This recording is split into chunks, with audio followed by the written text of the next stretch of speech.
ఈరోజు మనం ఓట్ చోరీ గురించి మాట్లాడుకుంటున్నాం. అసలు ఈ ఓట్ చోరీ ఏంటి? దీని మీద ముఖ్యంగా ఇండియా కూటమికి చెందినటువంటి నేతలు చాలా ప్రొటెస్టులు చేస్తున్నారు.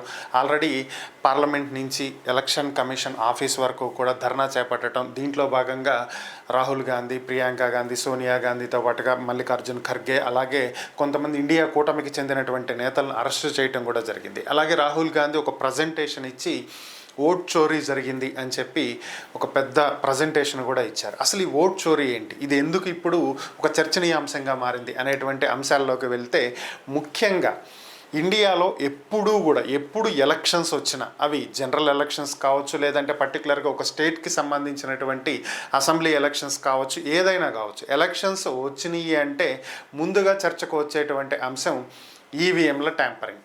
సో గెలిచినటువంటి పార్టీ ఈవీఎంలు బాగా పనిచేస్తున్నాయి, దాని మీద మనం అనుమానపడాల్సిన అవసరం లేదని చెప్తుంది. ఓడిపోయినటువంటి పార్టీ ఈవీఎంలలో ట్యాంపరింగ్ జరిగింది, మోసం చేశారని చెప్తుంది. సో ఇప్పుడు వచ్చినటువంటి ఈ ఓట్ చోరీ ఈవీఎంస్కి సంబంధించింది కాదు, ఇది ఒక కొత్త అంశం. సో నిన్న మొన్నటి వరకు మనం వినేది ఈవీఎం ట్యాంపరింగ్ చేశారు, ఈవీఎం గోల్మాల్ చేశారు, ఈవీఎంలో డూప్లికేట్ ఓట్లు వాళ్ళకే పడేలా మార్చుకున్నారు, ఇలాంటివన్నీ వింటూ వచ్చాం. కానీ ఇప్పుడు మరొక కొత్త విషయం. సో దీనికి సంబంధించి మనం ఒకసారి పరిశీలించినట్లయితే అసలు ఇవి ఎందుకు వస్తున్నాయి అంటే, ముఖ్యంగా ఎలక్షన్ కమిషన్ దీని మీద సరైనటువంటి చర్యలు తీసుకోకపోవటం. మనం ఇక్కడ చూసినట్లయితే ఇది ఏపీ ప్రస్తుత ముఖ్యమంత్రి చంద్రబాబు నాయుడు గారు 2018లో చేసినటువంటి వ్యాఖ్యలకు సంబంధించింది. So electronic voting machines pose a big risk in a democracy as they are susceptible to manipulation. No developed or technology driven country including the US, Japan and Germany has allowed EVMs. India must restore the paper ballot system.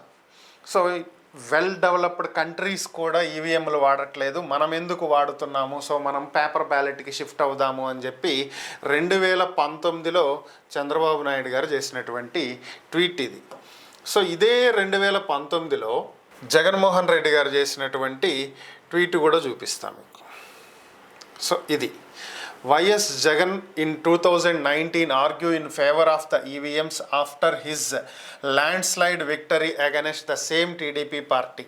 So 2019లో 151 సీట్లతో గెలిచినటువంటి YSR Congress party, ఆ రోజు జగన్మోహన్ రెడ్డి చేసినటువంటి వ్యాఖ్యలు, ఈవీఎంలో ఎటువంటి problem లేదు, ఈవీఎంలు చాలా బాగా పనిచేస్తున్నాయి. ఇదే జగన్మోహన్ రెడ్డి 2024 ఎన్నికల్లో ఏం చెప్తున్నారు ఓడిపోయిన తర్వాత? Just as justice should not only be served but should also appear to have been served, so should democracy not only prevail but must appear to be prevalent undoubtedly in electoral practices across the world. In almost every advanced democracy, paper ballots are used, not EVMs. We too must move towards the same in unholding the true spirit of our democracy. So 2019లో EVMs బాగున్నాయి అని చెప్పినటువంటి వ్యక్తి 2024కి వచ్చేటప్పటికి ballot ఓటింగ్కి వెళ్దామని చెప్తున్నారు. 2019లో ఈవీఎంలు tampering జరిగినాయి అని చెప్పినటువంటి వ్యక్తి 2024కి వచ్చేటప్పటికి లేదు, ఈవీఎంలు బాగున్నాయి అని చెప్తున్నారు. సో అంటే ఇక్కడ ఏంటి, సింపుల్, రాజకీయ పార్టీలు గెలిస్తేనేమో వాళ్ళు న్యాయంగా గెలిచినట్టు, ఓడిపోతేనేమో ప్రజలు ఓట్లేశారు కానీ ఈవీఎంలు మోసం చేసినట్టు. సో ఇలాంటివి మనం గతం నుంచి వింటూనే వచ్చాం. సో ఇవన్నీ పక్కన పెడితే ఇప్పుడు వస్తున్నటువంటి కొత్త ఆరోపణలు ఏంటి అంటే, సో ఇవి డిఫరెంట్, ఇది కంప్లీట్లీ డిఫరెంట్, ఇది అసలు ఈవీఎంలకి సంబంధించిందే కాదు. మరి ఈ ఓట్ చోరీ ఏంటి, అసలు ఇది ఎలా జరిగింది, ఏంటి, ఎందుకు జరిగింది, ఇవన్నీ గమనించినట్లయితే ఇది స్టార్ట్ అయ్యింది ఎస్ఐఆర్తో, special intensive revision by election commission. So election commission ఏం చేసింది అంటే, బీహార్లో రేపు అక్టోబర్లో నవంబర్లో ఎలక్షన్స్ జరిగేటువంటి అవకాశాలు ఉన్నాయి. సో దీంతో ఎలక్షన్ కమిషన్ బీహార్ ఓటర్ల లిస్టుని ప్రక్షాళన చేస్తున్నాం అని చెప్పి స్టార్ట్ చేసింది. సో జనరల్గా ఇండియా మొత్తం స్టార్ట్ చేసి ఉంటే అది వేరు, ఓన్లీ బీహార్కి స్టార్ట్ చేసింది. ఓకే, ఎలక్షన్ ఇప్పుడు బీహార్లో జరుగుతుంది కాబట్టి ఇమీడియట్గా బీహార్ చేసి నెక్స్ట్ దేశం అంతా చేస్తారని చెప్పి అనుకుందాం. సో ఇప్పుడు ఏం చేశారు, ఇంటింటికి వెళ్ళి అసలు ఈ ఇంట్లో ఎన్ని ఓట్లు ఉన్నాయి, ఇందులో ఒక 10 మంది ఓట్లు చూపించారనుకో, 10 మందికి ఓట్లు ఉన్నట్టు. అసలు ఈ 10 మంది ఉన్నారా లేదా, ఈ ఉన్నటువంటి వ్యక్తుల్లో ఎవరు ఓట్లలో ఎవరు చనిపోయి ఉన్నారు, సో వాళ్ళ ఓటు రిమూవ్ అయ్యిందా లేదా, సరే ఇంకా మిగిలినటువంటి వ్యక్తుల్లో ఇక్కడ నివసిస్తున్నారా లేదంటే వేరే చోటకి మైగ్రేట్ అయిపోయారా, సో ఇలా కంప్లీట్ డీటెయిల్స్ అన్నీ సేకరించి ఫైనల్గా ఒక ఓటర్ లిస్ట్ రెడీ చేస్తామని చెప్పింది. అదే ఎస్ఐఆర్. అయితే ఇక్కడ ఒక అద్భుతమైనటువంటి విషయం ఏంటంటే ఎలక్షన్ కమిషన్ తీసుకున్నటువంటి నిర్ణయం, దీనికి సంబంధించి రకాలైనటువంటి గుర్తింపు కార్డులను ప్రపోజ్ చేసింది. సో 11 ఈ 11 గుర్తింపు కార్డుల్లో కూడా ఒక 3 గుర్తింపు కార్డులు ఎలిజిబుల్ కాదు అని చెప్పింది. అందులో ఫస్ట్ వన్ ఏంటి అంటే ఆధార్ కార్డుని గుర్తింపు కార్డుగా పరిగణించరు. ఇక రెండవది ఏంటి అంటే రేషన్ కార్డు.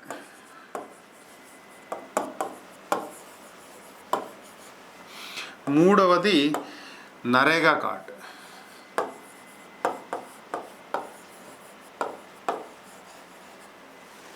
సో ఈ మూడింటిని కూడా గుర్తింపు కార్డులుగా ఎలక్షన్ కమిషన్ అనేది పరిగణించదంట. అంటే ఆధార్ కార్డు ఉన్నటువంటి వ్యక్తి తను బీహార్కి అక్కడ ఆ ప్రాంతానికే చెందినటువంటి వ్యక్తిని, అతనికి ఆధార్ కార్డులో చూపిస్తున్నటువంటి డేట్ ఆఫ్ బర్త్ ప్రకారం ఓటు హక్కు ఉంది, ఇవ్వాలి, 18 ఇయర్స్ దాటి ఉంటే ఇవ్వాలి అనేది ఎలక్షన్ కమిషన్ గుర్తించదు.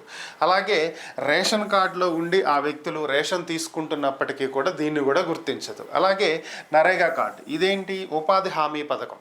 సో అంటే మన ఏరియాలో చాలామంది కరువు పనులు అని చెప్తూ ఉంటారు. సో ఉపాధి హామీ పథకం, దీని కింద సమ్మర్లో కొన్ని పల్లెటూరుల్లో పనులు చేపిస్తుంటారు, కాలువలు తవ్వించడం ఇలాంటి పనులు చేపిస్తూ ఉంటారు. సో దీనికి సంబంధించినటువంటి గుర్తింపు కార్డులు ఉంటాయి. అంటే సెంట్రల్ గవర్నమెంట్ వీళ్ళకి పనులు చేపిస్తూ వీళ్ళకి డబ్బులు ఇస్తూ అంతా చేస్తూ కూడా దానికి గుర్తింపు కార్డు ఇచ్చి కూడా దాన్ని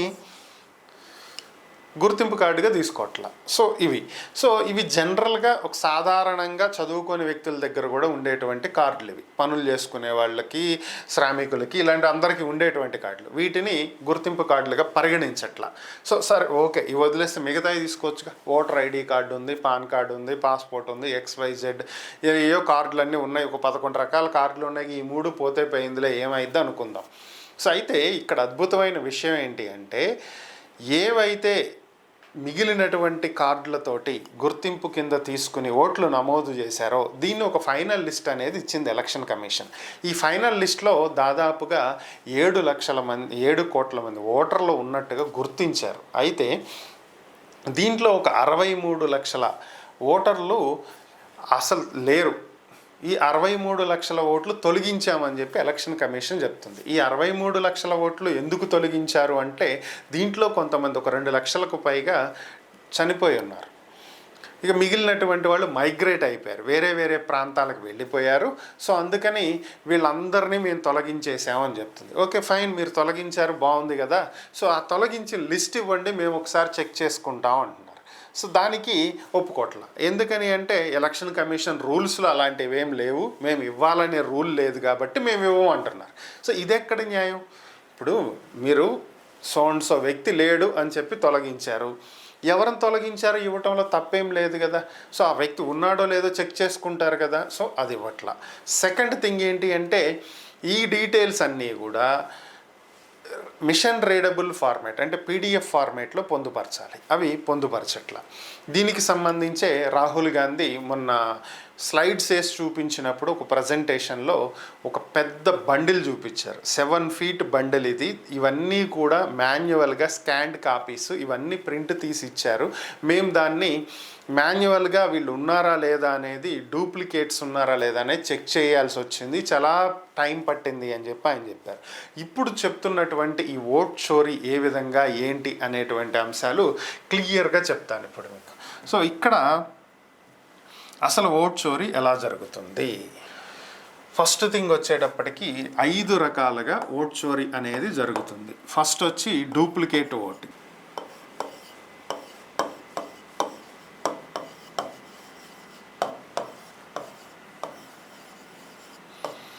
సెకండ్ వచ్చేటప్పటికి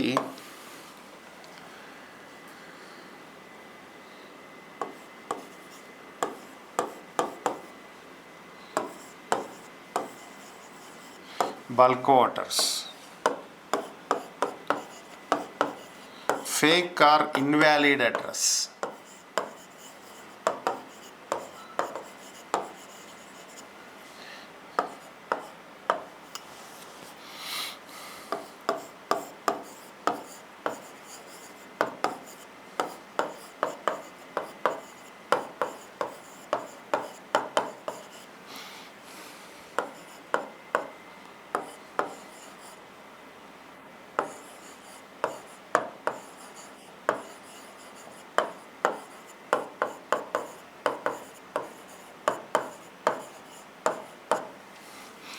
సో ఈ 5 రకాలుగా మనకి ఖచ్చితంగా ఓట్ చోరీ అనేది జరుగుతుంది అనేదే రాహుల్ గాంధీ కూడా మనకి ఎక్స్ప్లెయిన్ చేస్తున్నటువంటి అంశం. అందులో ఫస్ట్ది ఏంటి అంటే డూప్లికేట్ ఓటర్స్, అంటే ఒకే వ్యక్తికి మల్టిపుల్ ప్లేసెస్లో ఓట్స్ అనేవి ఉండటం. అంటే ఒకే వ్యక్తి ఒక నియోజకవర్గంలో ఇంకో నియోజకవర్గంలో ఇలా మల్టిపుల్ ప్లేసెస్లో అతనికి ఓట్స్ ఉండటం. నెక్స్ట్ బల్క్ ఓటర్స్, ఒకే ఇంటి అడ్రస్ మీద ఎక్కువ ఓట్లు ఉండటం. ఒక ఇంట్లో ఒక 4 ఉంటారు, లేదంటే ఒక 5 ఉంటారు. జాయింట్ ఫ్యామిలీ అయితే ఒక 6 లేదా 10 మంది ఉన్నారని. ఒకే ఇంటి అడ్రస్ మీద 80, 40, 100 ఉంటే దాన్ని ఏమనాలి? సో ఇది ఇంకొక రకం. ఇది ఫేక్ అండ్ ఇన్వాలిడ్ అడ్రసెస్, అంటే ప్రతి ఇంటికి ఒక నెంబర్ ఉంటుంది, హౌస్ నెంబర్ అంటాం మనం. జనరల్గా అవి 2 3 బారు 1 2 ఇట్లా సమ్ XYZ ఏ ఒకటి ఉంటాయి. బట్ ఇక్కడ అద్భుతం ఏంటంటే ప్రతి ఇంటికి ఇంటి నెంబర్ 0నే ఉంటుంది. మన 0 ఇంటి నెంబరు ఎట్లా అసైన్ చేశారో తెలియదు, దాంట్లో ఎవరు ఉంటున్నారో తెలియదు, ఆ డీటెయిల్స్ తెలియదు. Next invalid and fake photos, అసలు ఫోటో ఉండదు. జనరల్గా ఓటర్ ఐడి మీద ఫోటో ఉంటుంది కదా, ఈ సైజులో ఉంటుంది. అలాగే ఓటర్ లిస్ట్ మీద కూడా ఈ సైజులో ఉండాలి, కానీ అవి గుర్తుపట్టడానికి వీలు లేకుండా ఇంత ఉంటాయి. సో ఇవి invalid. Next misusing of form 6 and form 7. Form 6 నేను ఒక కొత్తగా ఓటుకి అప్లై చేసుకునేటప్పుడు కావాల్సినటువంటి ఫామ్ 6, నాకు ఒక ఓటు హక్కు ఇవ్వండి అని చెప్పి ఎలక్షన్ కమిషన్కి అప్లికేషన్ పెట్టుకుంటాం. ఇంకొకటి ఏంటి అంటే ఈ వ్యక్తి చనిపోయారు, ఇతని ఓట్లు తీసేయండి అని చెప్పేది మరొక ఫామ్.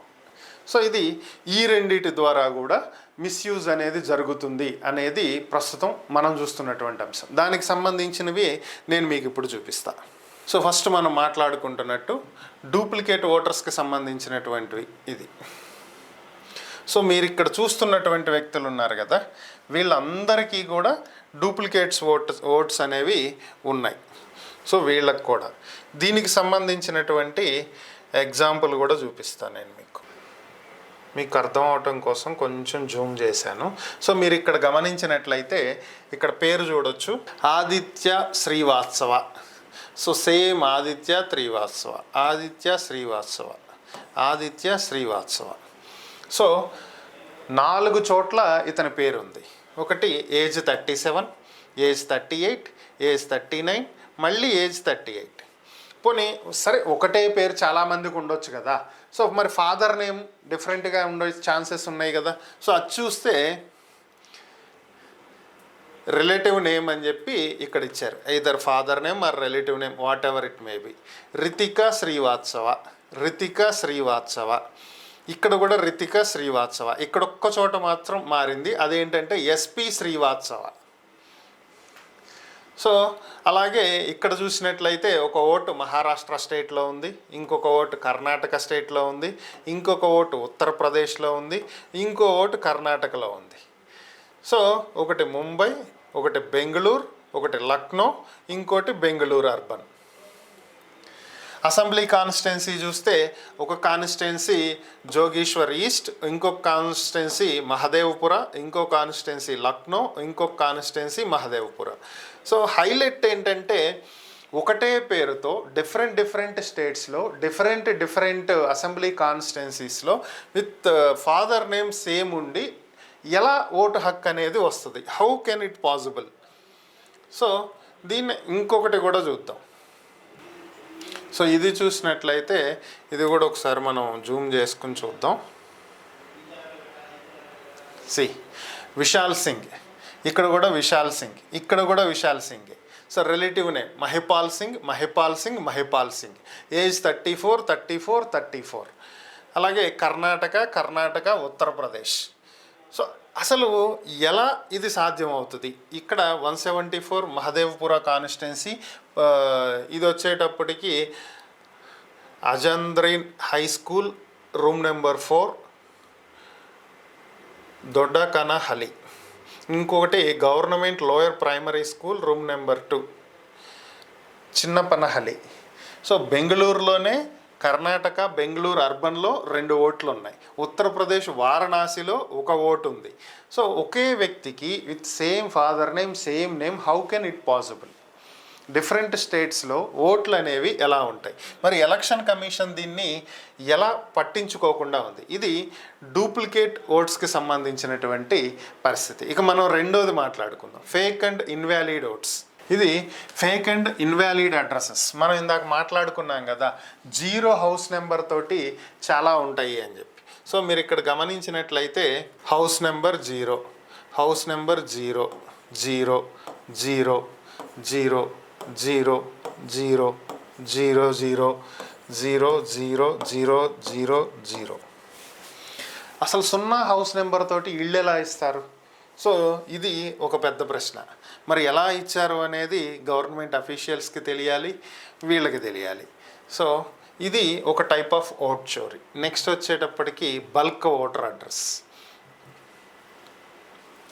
ఇది చూసినట్లయితే ఒక్కటే హౌస్ నెంబర్ మీద మల్టిపుల్ ఓట్స్ అనేవి ఉండటం. ఇక్కడ మీరు గమనించినట్లయితే ఒక్కటే హౌస్ నెంబర్ 26 26 26 26 26 26 26 26, వీటికి సంబంధించి ఇది ఒక అద్భుతమైనటువంటి అంశం. ఓటర్ ఐడీస్ ఎలా ఇస్తారు అనేదే ఒక ప్రశ్న. ఇది బల్క్ ఓటర్స్ అన్నమాట. Next invalid photos. ఇక్కడ మీరు గమనించినట్లయితే కొన్నిటికి మీకు ఫోటోలు కనిపించట్లా. ఇదిగోండి, ఇది ఒక ఫోటో, ఇది ఒక ఫోటో, ఇది ఒక ఫోటో. యాక్చువల్గా ఇలా కనిపించాలి కదా, కానీ ఇక్కడ ఏం కనిపించవు. ఈ నిజంగా వాళ్ళ ఫోటోలో కాదో కూడా తెలియదు. ఇది ఒక రకమైనటువంటి ఓట్ చోరీ. ఫామ్ 6 మిస్యూజ్ అని చెప్పాను కదా, నాకు ఓటు హక్కు ఇవ్వండి అని చెప్పి అడిగేది, దానికి సంబంధించి కూడా చూపిద్దాం. ఇప్పుడు ఈమెను గుర్తుపెట్టుకోండి, ఇక్కడ మీకు కనిపిస్తుంది కదా, ఈమె ఫేస్ గుర్తుపెట్టుకోండి. బెంగళూరులో కర్ణాటక నుంచి ఈమె ఓటు హక్కుకు అప్లై చేసింది. Application for new voters 174 constituency నుంచి. ఇక్కడ మనకి కన్నడ రాదు కాబట్టి మనం ఇంగ్లీష్లోనే చదువుదాం. First name followed by middle name Shakun అని చెప్పి రాశారు. ఇక్కడ సర్నేమ్ దగ్గర రాణి అని రాశారు. సో ఇక్కడ వరకు బాగుంది కదా. సో సేమ్ టు సేమ్ నేను ఇంకోటి చూపిస్తాను. Same person, same Karnataka, same constituency. ఇప్పుడు ఇక్కడ ఏం రాశారు? First name followed by middle name దగ్గర శకున్ రాణి అని మొత్తం రాసేశారు. కింద సర్నేమ్ దగ్గర ఎంటీగా వదిలేశారు, అసలు ఏం రాయలా. సో ఒకటే పర్సన్ 2 సార్లు అప్లై చేసింది. మరి ఈమెకి ఓటు ఇచ్చారా అంటే ఇచ్చారు. సో ఇక్కడ మీరు చూడొచ్చు ఆమెకు సంబంధించినటువంటి ఫోటో. సో ఇలా ఒకటే పర్సన్కి మల్టిపుల్ టైమ్స్ ఓటు హక్కు ఇవ్వటం. ఇలా ఇక్కడ టిక్ మార్క్ పెట్టి ఉన్న వాళ్ళందరివి మల్టిపుల్ టైమ్స్ ఓట్లు ఉన్నటువంటి వాళ్ళే. వీళ్ళంతా కూడా 2 సార్లు 3 సార్లు ఓట్లకి అప్లై చేసిన వాళ్ళే.